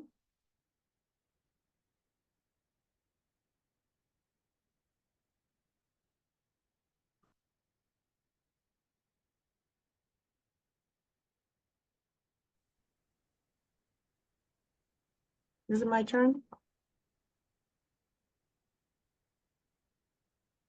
You can start. Thank you. In 2023, BPS NAEP 4th grade Black-White reading gap was 23 points. It almost doubled to 42 points by 2022. 2023 MCAS data shows no literacy growth for Black students. Using maps as a summative assessment data, as was done here tonight, is frankly dishonest. Focus, the early childhood curriculum, widened literacy gaps for over a decade, and it is not validated by EdReports. Children who fail to read become adults who struggle with joblessness, homelessness, and mental health issues. This year, the chair said, quote, "The whole city thinks we should feed them, clothe them, do everything but basically give birth to them. And oh, by the way, can you teach them to read and write?" She added, quote, "Superintendent Skipper, I've got your back." Perpetuating anti-Black stereotypes while ignoring failed literacy policies exacerbate intergenerational Black wealth gaps and places Black families in a constant state of fight or flight for the right to read in BPS. 50 years after desegregation, Black students are still segregated into poorly resourced, chronically underperforming schools, while white and Asian students are clustered into wealthy, high-performing schools. Skipper's first action was to modify exam school admissions for White Comfort and endorse moving the O'Brien, named after a Black man, to White West Roxbury. Meanwhile, Skipper renames chronically failing schools after great Black leaders while abandoning racial equity. Dr. Carter G. Woodson, a 1930s Black Harvard researcher, affirmed the benefits of Black educators long before the Johns Hopkins study. Yet Skipper pushed out Dr. Granson, Chief of Equity and Strategy, then eradicated racial equity initiatives Black educators fought for since desegregation. She moved the Office of Equity under Human Capital, and in a final blow to racial equity checkpoints, disarmed the vision of the OAG task force, sending the message of, "If you're Black and advocate for racial equity, step back." When will this school committee hold Skipper accountable for creating an evidence-based racial equity infrastructure for continuous improvement instead of promoting token programs that don't address closing longstanding gaps for Black students? Thank you. Thank you very much. Our next speaker is Mike Heischman.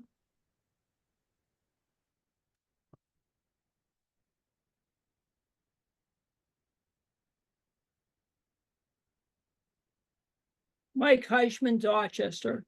Soon the school committee will evaluate the superintendents. Will you invite the community to participate in this essential activity? Or, once again, will only your voice matter? And who will evaluate the school committee? The public does. They're called elections. Whoops. Unlike every community in our state, you are not elected by the community and thus not accountable to the public.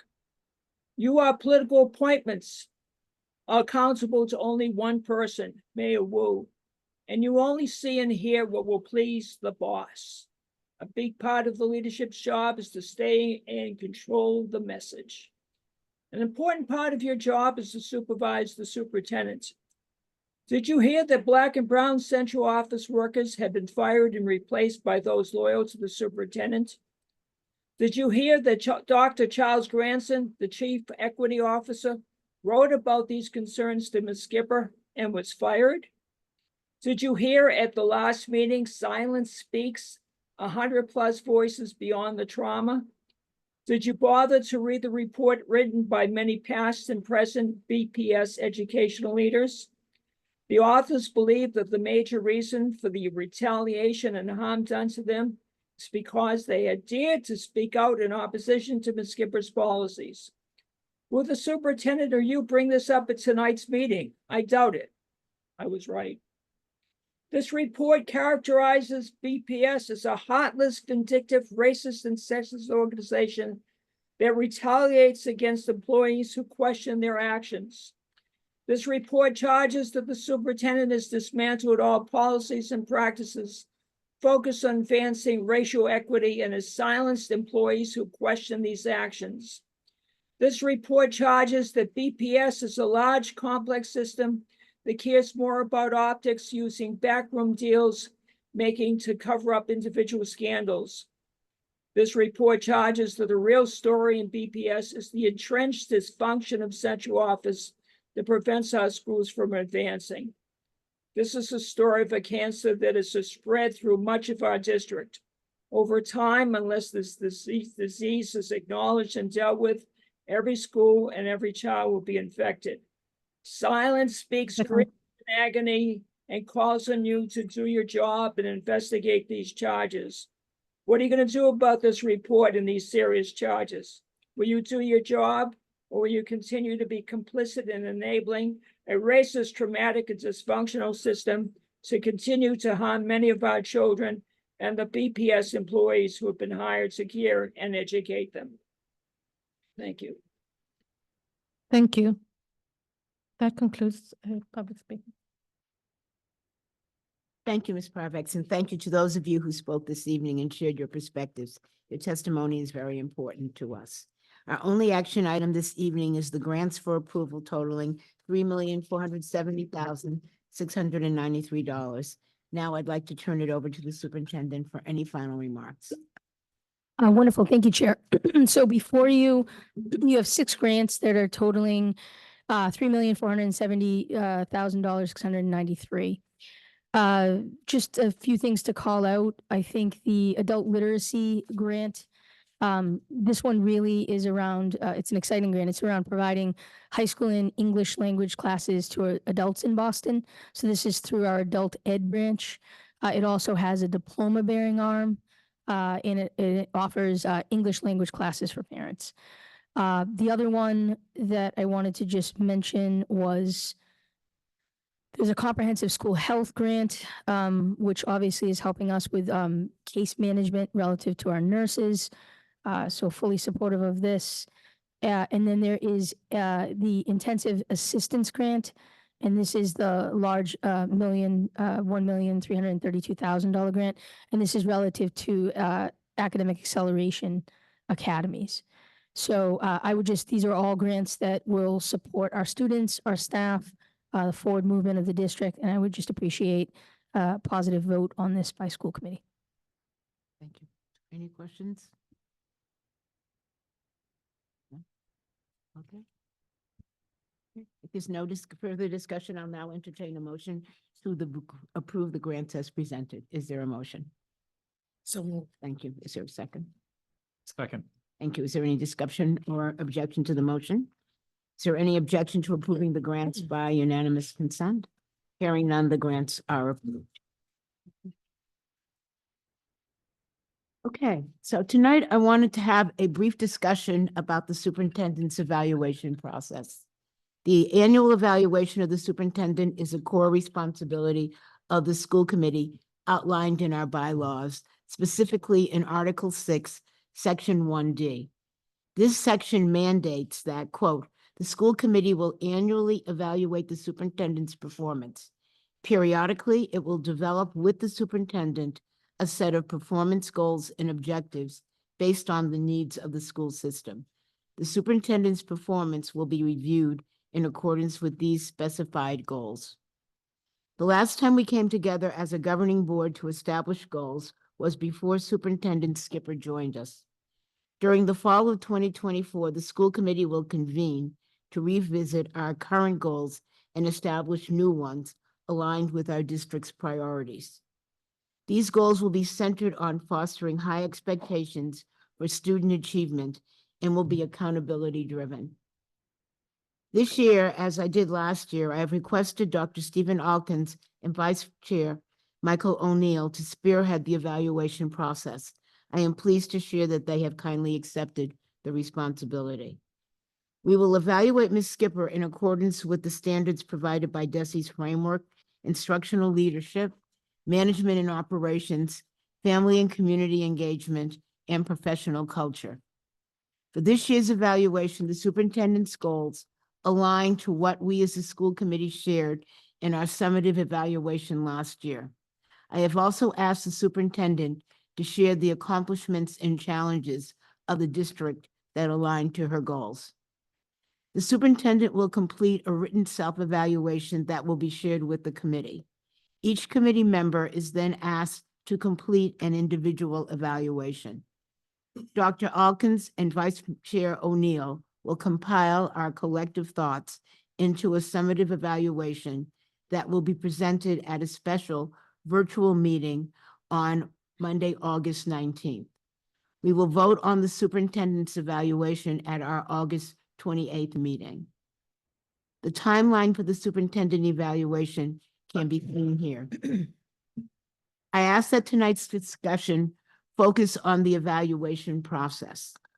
After members receive the superintendent's self-evaluation, there will be opportunity for follow-up conversations to answer questions regarding the content of the evaluation. Rebecca Granger, Senior Advisor to the Mayor for Youth in Schools, will help support throughout the evaluation process.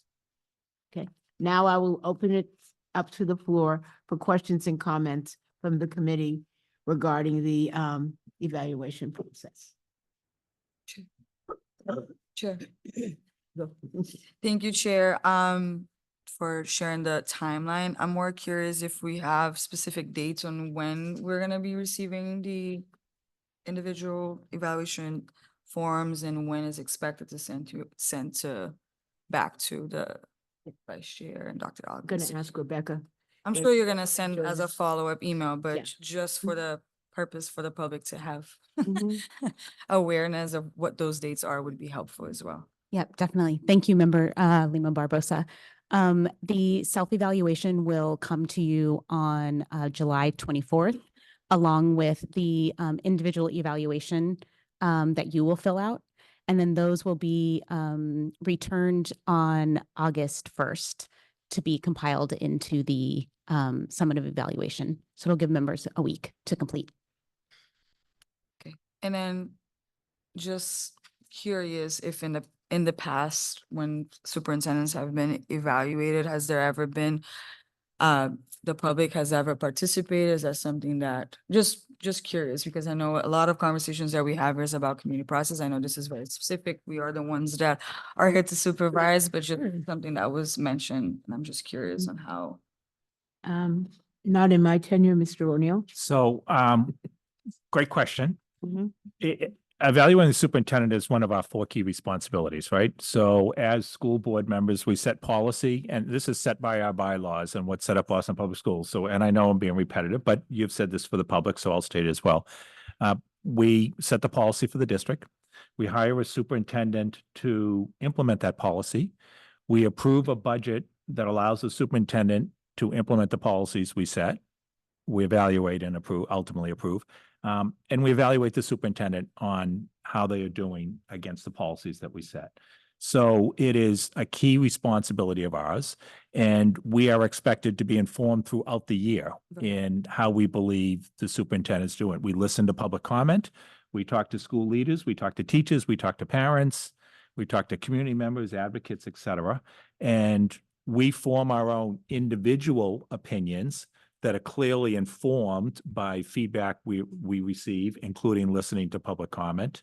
And then we write individual evaluations, and then what Dr. Elkins and I do is put it together in a summary evaluation that is supposed to reflect the tenor. I mean, we look at what the individual votes are, right? And make sure we show what the average is, what the highs, the lows were. We look at the summary to make sure that it reflects the tenor of the comments, you know, what were common themes across it, what was someone that just one member brought up. And then we present the summary document along with the superintendent's evaluation in a public meeting, which will be virtual, and discuss it, right? So we get to see, and by the way, and this is a reminder, your individual evaluation is a public document. So your individual evaluations will be, well, that has surprised some members in the past, so I make sure to state that. Your individual evaluation and the summary evaluation is released publicly and is discussed at the public meeting, at which time there is also public comment and feedback.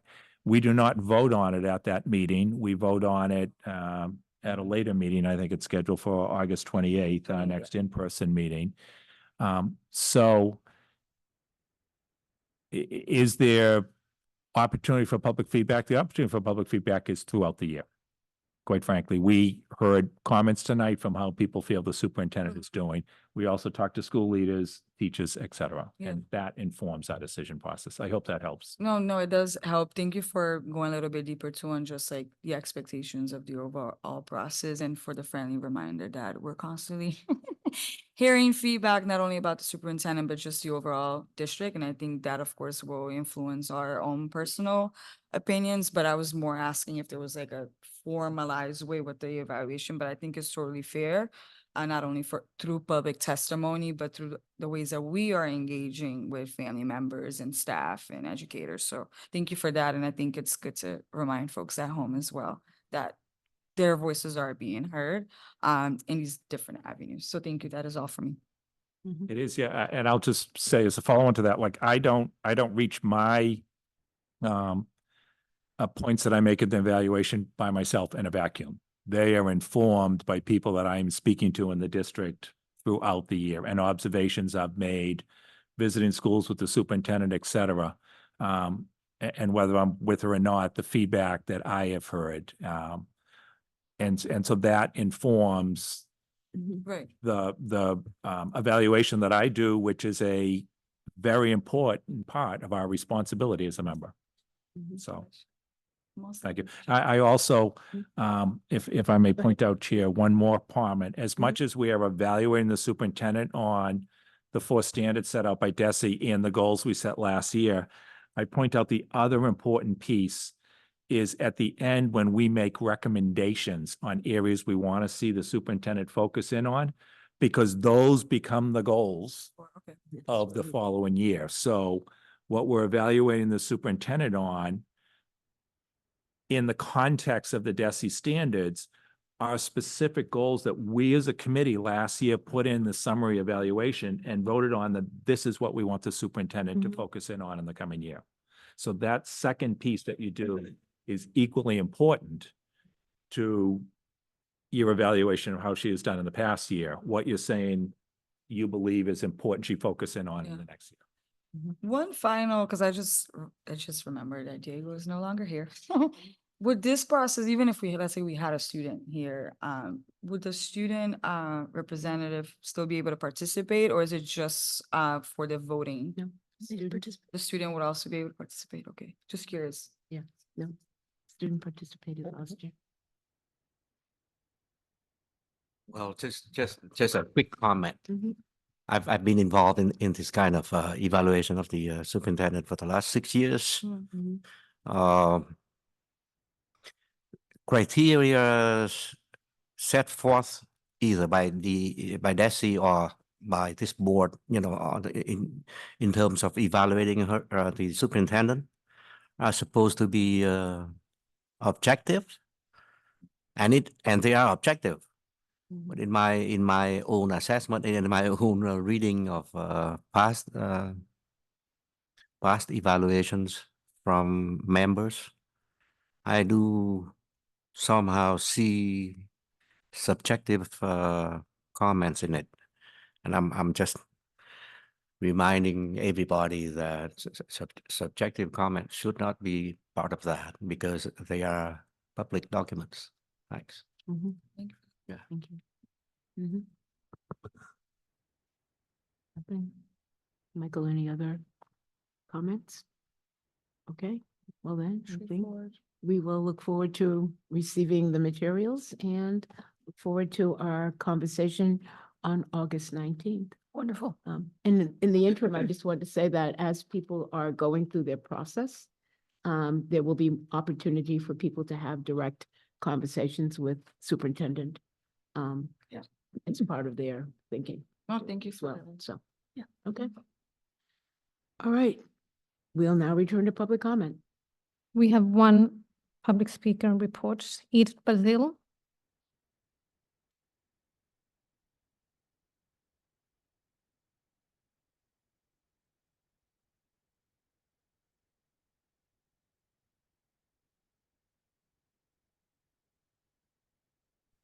Thank you again. Nikki Giovanni said, quote, "It is not who you attend school with, but who controls the school you attend. There is nothing more important than knowing where your child will be attending school." The McKinley schools have been overlooked in every phase of Build BPS. Then along came the Green New Deal, a press conference, promises of a rebuild, and visioning meetings that turned out to be nothing more than empty, broken promises, making the Green New Deal a hoax when it comes to racial equity. The McKinley schools, which serves primarily Black students, suffer with no gym, no library, no cafeteria, no science lab, and a crumbling infrastructure. Its structure is broken on the outside as well as the inside. What has this administration done to advocate for these students? Nothing but a performative name change and appointing a new white leader with no experience and no family and community input. The Timothy was closed with callous indifference to Black families and community. The Shaw community was tortured with threats of grade configurations that resulted in departure of a beloved principal and trauma for students, staff, and family. It is insulting that the majority of Black, non-white populated schools receive no attention from the Green New Deal, while majority white and Asian populated schools receive rapid response, full rebuilds or renovations. Meanwhile, the Office of Family and Community Advancement has been busy driving out more Black and brown leaders and ignoring the voices of the community. $3.8 million was wasted on outside vendors who come up with nothing more than a rubric and a building condition analysis. Now the district is starting over with more money on another consultant, which sounds like a public relations stunt, a political cover to avoid making hard decisions during an election year. The Green New Deal has been a deep money pit for vendors, leaving taxpayers with uncertainty on school closures and mergers that has kept families suspended in a torturous state of uncertainty that undoubtedly has driven many families, especially Black families, out of BPS. This is totally unacceptable and a sign of incompetence from this leadership. Why does BPS need to hire an outside consultant instead of listening to families and communities who are cultural insiders using racial equity as a lens to determine the impact of decisions? We've had multiple conversations over the year, but yet there is no family and community engagement. Where does the school committee stand on this? It's Thank you, time to Mr. speak Zero. up. Your Thank time you. is up. Thank you. Thank you. That concludes our business. Oh, excuse me. Is there any new, is there any new business? Well, just a very quick request. We all heard one of the frequent concerned citizen regarding the implementation of grouping multilingual learners with. I share that concern. I strongly share that concern. As a matter of fact, I came here without having without having the benefit of having a bilingual program. So I struggle pretty rigorously for the first 10 years of my life. So anyway, I'm requesting that just to just to follow up on that. I'm requesting that the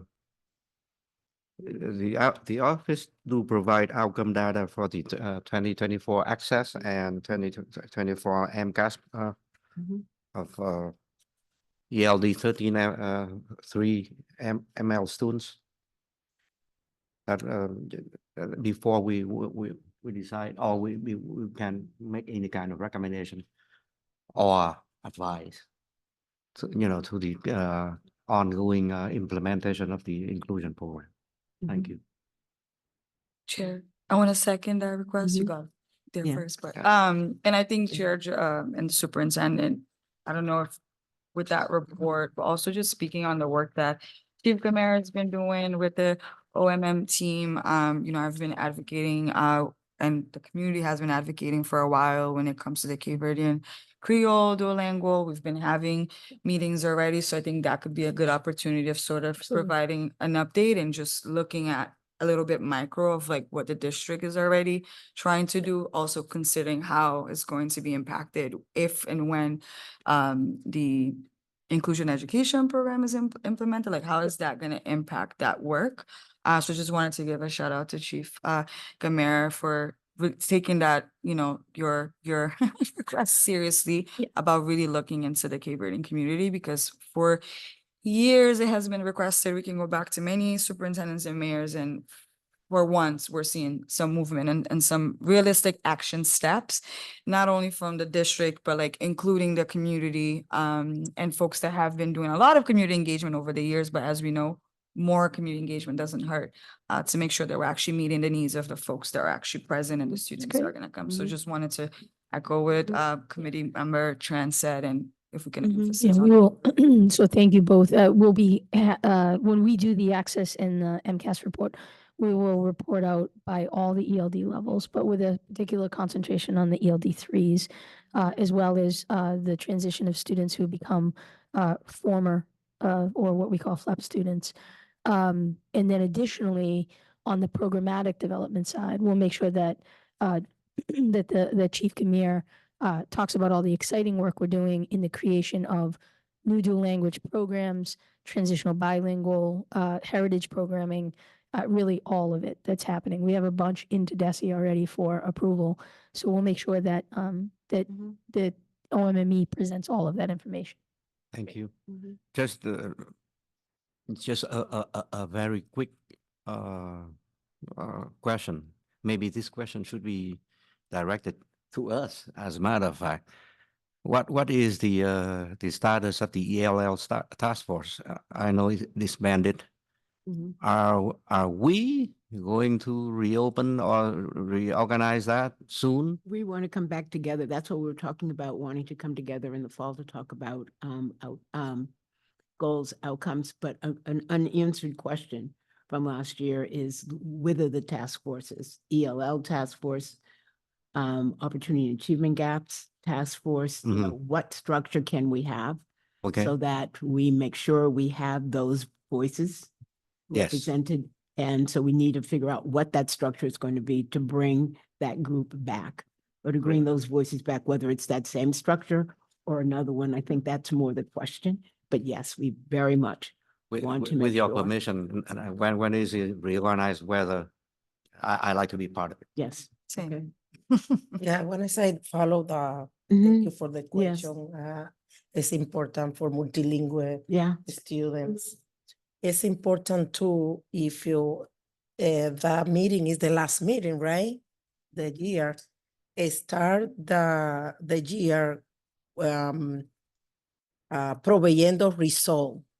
What happened in the access exam for the student? What is the result? What happened for the student? What is the evidence? What is the progress, you know, right. for the next year? I think it's important know that part. Yeah. Yeah, 100%. We'll time it so that when we do it, we can also do it with the MCAS release. So I'll work with schools on that to make sure that both get presented. The other exciting thing that's happening for our overaged multilingual learners is we will be launching and opening BADA East over in East Boston. And so we'll make school committee aware of when that happens so that you can be part of that. We're really excited about that for our students. Yeah, at some point, I would really like us to be able to understand comprehensively all of the different things that are going on with our work, particularly with the multilingual learners. One is to really understand what families want, because sometimes I feel the voices of families get lost. And I know not every family wants the same thing, but would love to understand what are the kinds of variety of things that families are asking for. And at the same time, understanding what actually is moving the needle, because sometimes what we want may not be the thing that actually improves outcomes, or maybe, you know, where is the learning and where is the coming together of all of the parties so that our students in the long run get the best of all worlds. So that's really the sort of that voice clarity, and then to understand the myriad of wonderful things that are happening, and understanding again qualitatively which of those things are actually helping our kids and young adults make the mark, because it's critical. And I think seeing that, particularly this summer, the number of multilingual learners that have taken advantage Exactly. of the variety of programming speaks